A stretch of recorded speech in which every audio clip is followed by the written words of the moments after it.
जय हिंद। बहुत दिनों से हम वीडियो नहीं डाल रहे थे यूट्यूब पर, क्योंकि मेरा तबीयत बहुत ही डाउन चल रहा था, इसलिए हम नए वीडियो बना रहे थे। आज हम फिर वैसी जोश और मिजाज के साथ आ गए हैं वापस।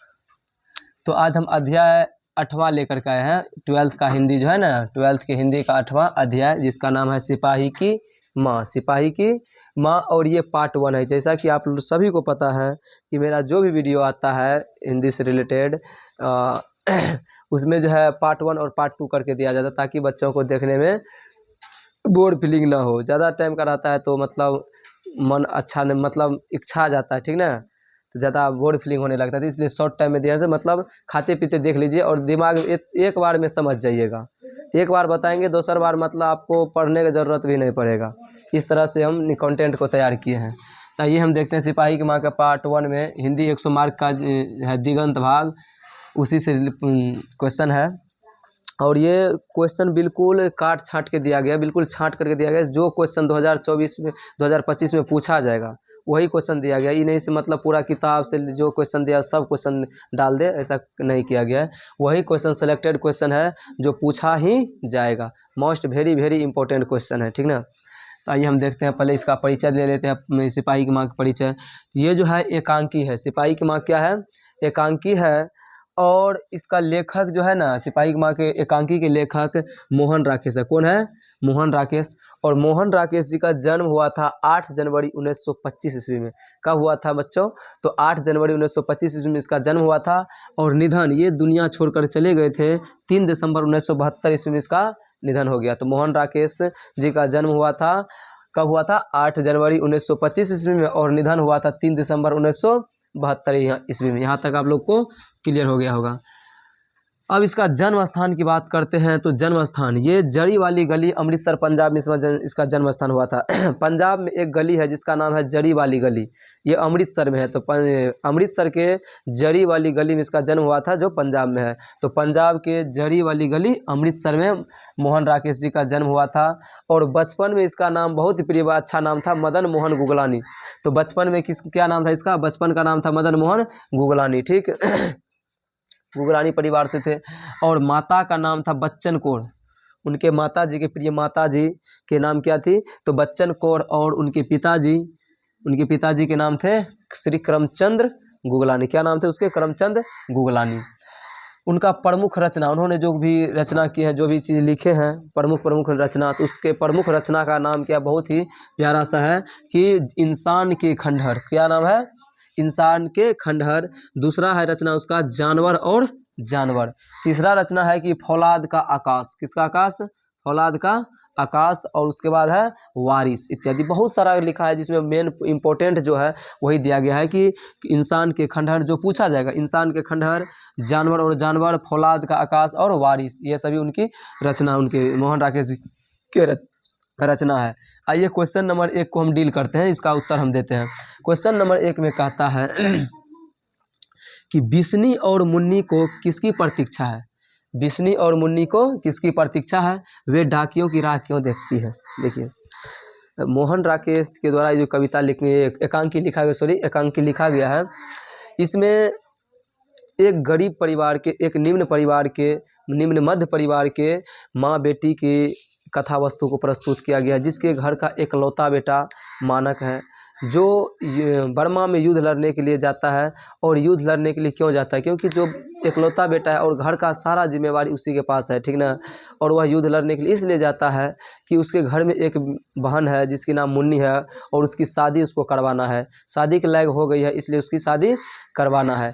तो इसलिए माना के घर की हालात देखते हुए युद्ध में जाते हैं, ताकि कुछ पैसा कमा कर, वो भी चाहते हैं और उसकी माँ भी चाहती है तो मानक कुछ पैसा कमा करके लाए, ताकि क्या हो सके, उसकी बेटी की शादी हो सके, उसकी बहन की शादी हो सके। तो जो भी घर का बड़ा बेटा हो या छोटा बेटा हो, इस एकलौता बेटा में तो एकलौता बेटा पे सारा जिम्मेवारी पड़ जाता है, और घर का बड़ा बेटा जो होता है उसको सारा कार्यभार उठाना ही पड़ता है। तो वही मानक जो है तो अपना फर्ज निभा रहे हैं। आइए देखते हैं। तो बिस्नी और मानक को किसकी प्रतीक्षा है? वे डाकियों की राह क्यों देखते हैं? देखिए, ये कहानी की एकांकी लिखा गया है मोहन राकेश के द्वारा। तो मोहन राकेश के द्वारा रचित शीर्षक एकांकी सिपाही की माँ के माध्यम से निम्न मध्यम वर्ग की एक ऐसी माँ बेटी की कथा वस्तु प्रस्तुत किया गया है जिसके घर का एकलौता बेटा सिपाही के रूप में द्वितीय विश्व युद्ध में ब्रह्मा में लड़ने के लिए गया है। ठीक ना। कहता ये एकांकी मोहन राकेश के द्वारा लिखा गया है। ठीक ना, मोहन राकेश के द्वारा लिखा गया है और इस एकांकी का नाम है सिपाही की माँ। इसके माध्यम से निम्न मध्य वर्ग के एक ऐसी माँ बेटी की कथा वस्तु को प्रस्तुत किया गया है जिसके घर का एकलौता लड़का सिपाही के रूप में द्वितीय विश्व युद्ध में बर्मा में गया है युद्ध लड़ने के लिए। और कहता कैसे उसको मतलब सिपाही की माँ जो है बिस्नी को और मुन्नी को किसका इंतजार है, तो बिस्नी को और मुन्नी को मानक के पत्र का इंतजार है। तो मानक कौन है, तो मानक बिस्नी की बेटा है और मुन्नी के भाई है। तो बिस्नी और मुन्नी को मानक के पत्र का इंतजार है। वे डाकिया का राह क्यों देखते हैं, तो वे डाकियों की राह इसलिए देखती है ताकि मानक के द्वारा लिखा गया चिट्ठी इसके पास पहुंच सके। इसलिए बिस्नी और मुन्नी को मानक के पत्र का इंतजार है। वे डाकियों की राह इसलिए देखती है ताकि मानक की चिट्ठी आ सके। ठीक ना, इसलिए वे सब गंभीर रूप से इसका डाकियों का इंतजार करते, डाकियों का राह देखते हैं। ठीक ना, क्योंकि एकलौता बेटा है, सबको अपने बेटे का चिंता रहता है। इसलिए अगला देखते हैं क्या है। अगला है कि बिस्नी मानक को लड़ाई में क्यों भेजती है। सबसे बड़ी बात यह है कि बिस्नी मानक को लड़ाई में क्यों भेजती है। तो पहले बता दिए थे बिस्नी मानक को लड़ाई में क्यों भेजती है, क्योंकि उसके घर में एक बेटी है। उस बेटी के शादी का चिंता उसकी माँ को भी है, उस बच्चा लेकर उसको मानक को भी है कि हम जब तक कुछ पैसा कमा करके नहीं लाएंगे तब तक उसका शादी होने वाला नहीं, क्योंकि ये समाज इतना गंदा समाज है कि बिना दहेज का शादी होने वाला नहीं है। ठीक ना, इसलिए कहता है कि बिस्नी मानक को लड़ाई में क्यों भेजती है, तो मानक बिस्नी का एकलौता बेटा है, मानक बिस्नी का एकलौता बेटा है और मुन्नी भी शादी की लायक हो गई है। इसलिए बिस्नी मानक को लड़ाई में भेजती है कि मानक कुछ पैसा कमा कर लाए जिससे मुन्नी की शादी हो सके।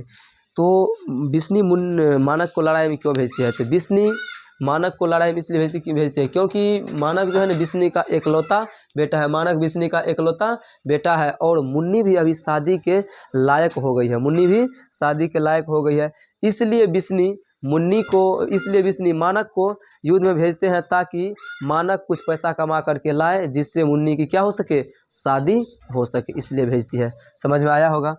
आगे हम देखते हैं, तीसरा नंबर क्वेश्चन है कि मानक और सिपाही एक दूसरे को क्यों मारना चाहते हैं। मानक और सिपाही एक दूसरे को क्यों मारना चाहते हैं। देखिए, मानक तो इधर से लड़ रहे थे और मानक और सिपाही एक दूसरे के विपरीत लड़ रहे थे, क्योंकि मानक अपना मोर्चा संभाले थे और उसका जो सिपाही था वो दूसरे साइड से युद्ध कर रहे थे।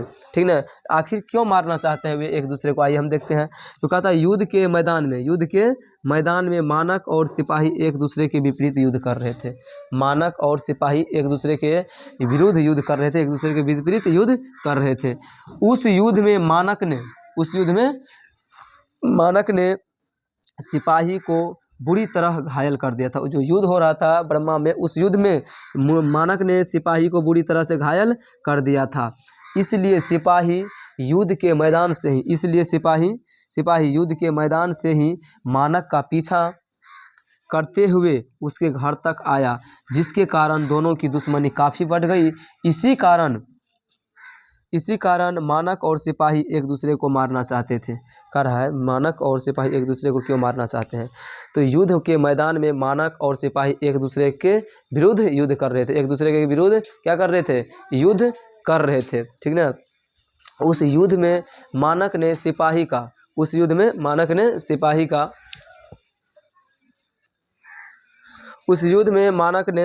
का जो है ना, सिपाही को बुरी तरह से उसको क्या कर दिया, घायल कर दिया था। उस युद्ध में मानक ने सिपाही को पूरी तरह से घायल कर दिया था। क्या कर दिया था, बुरी तरह से घायल कर दिया था। एक सेकेंड, कैमरा को एडजस्ट भी करना पड़ता है। उस युद्ध में सिपाही को मानक पूरी तरह से घायल कर देता है और इसलिए सिपाही जो है ना युद्ध के मैदान से ही मानक का पीछा करते हुए उसके घर तक आ जाता है, जिसके कारण सिपाही में और इस मानक में और सिपाही में दुश्मनी और ज़्यादा बढ़ जाता है कि ये मेरे घर तक आ गया है। इसलिए दोनों के बीच में सिपाही और मानक के बीच में क्या हो जाता है, और ज़्यादा दुश्मनी बढ़ जाता है। इसी कारण सिपाही और मानक एक दूसरे को मारना चाहते हैं। ठीक, यहाँ तक समझ में आया होगा। आगे हम देखते हैं कि अगला क्वेश्चन है कि दोनों लड़कियां कौन थी। उस जो युद्ध हो रहा था उसमें दो लड़कियां भाग करके, युद्ध से बच करके वहां से आई थी बिस्नी के गांव में। तो वही पूछते दोनों लड़कियां कौन थी। तो वो दोनों लड़कियां जो है ना, वो दोनों लड़कियां ब्रह्मी थी। दोनों लड़कियां ब्रह्मी थी, जिसका परिवार युद्ध के कारण पूरी तरह से बर्बाद हो गया था। दोनों लड़कियां जो थी दोनों लड़कियां ब्रह्मी थी, मतलब ब्रह्मा की रहने वाली थी। और युद्ध के कारण, क्योंकि जब युद्ध होता है तो सिंगल एक आदमी का क्षति नहीं होता है, बल्कि बहुत ज़्यादा क्षति होता है। जी, इधर से गोली आता है, उधर से बम चलता है, तो बहुत ज़्यादा क्षति होता है। तो युद्ध में वो दोनों लड़कियां कौन थी, ब्रह्मी थी, ब्रह्मा की रहने वाली थी, जिसका पूरा परिवार युद्ध के कारण पूरी तरह से बर्बाद हो गया था। ठीक, इसी कारण दोनों लड़कियां बिस्नी के गाँव में आकर के भीख मांगती थी। वो दोनों लड़कियां जो थी, वो दोनों लड़कियां ब्रह्मी थी। ठीक ना, वो दोनों लड़कियां क्या थी, ब्रह्मी थी। और युद्ध के कारण वो दोनों लड़कियां का जो है ना, घर पूरा तरह से दोनों लड़कियों की घर बर्बाद हो चुकी थी। इसलिए वो दोनों लड़कियां बिस्नी के गांव में आती है और भीख मांगती है। ठीक ना, आज यहाँ तक मतलब बता दिए हैं। इसके बाद अगला एपिसोड जो आएगा पार्ट